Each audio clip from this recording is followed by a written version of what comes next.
Welcome to UQx's course on biomedical imaging, in which we will introduce you to the major imaging modalities in clinical medicine.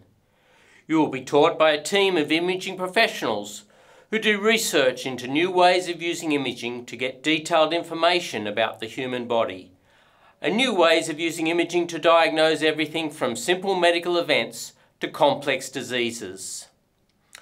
What do you think of when you consider medical imaging?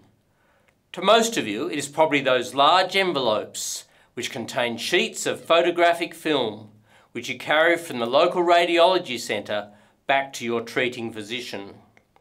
X-rays were invented in the late 19th century by a German physicist, Wilhelm Röntgen. They are a form of electromagnetic radiation, and the energy level of the photons is high enough to penetrate the body, but differential absorption by different tissue types produces contrast. Image production is a projection of the object being imaged, a bit like a shadow. CT imaging also uses X-rays, but provides far more detail because it is able to select thin slices of tissue.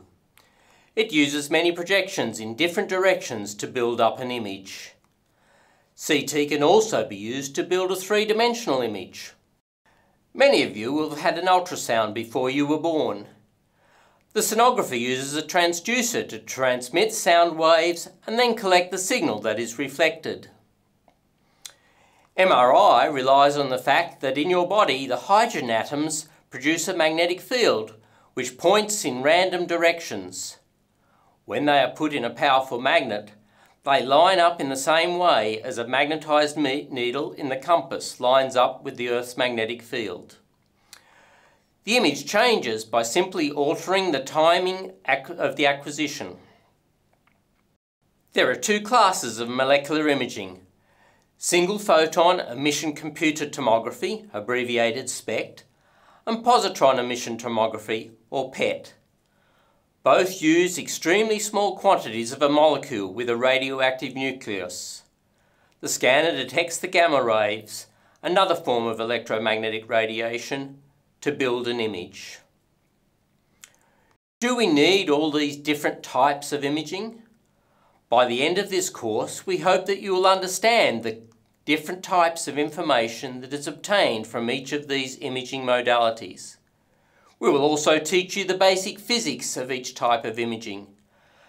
And for each modality, there is an optional section that teaches you how images can be manipulated and combined during post-processing. When I started doing imaging, we used to think of reasons that the technique we were using is best, and there was a competition. Today, in research as well as clinical medicine, we are investigating ways in which we can use the complementary information from each technique, as we now realise that understanding the information from multiple images is more than simply the sum of the information for each individual image.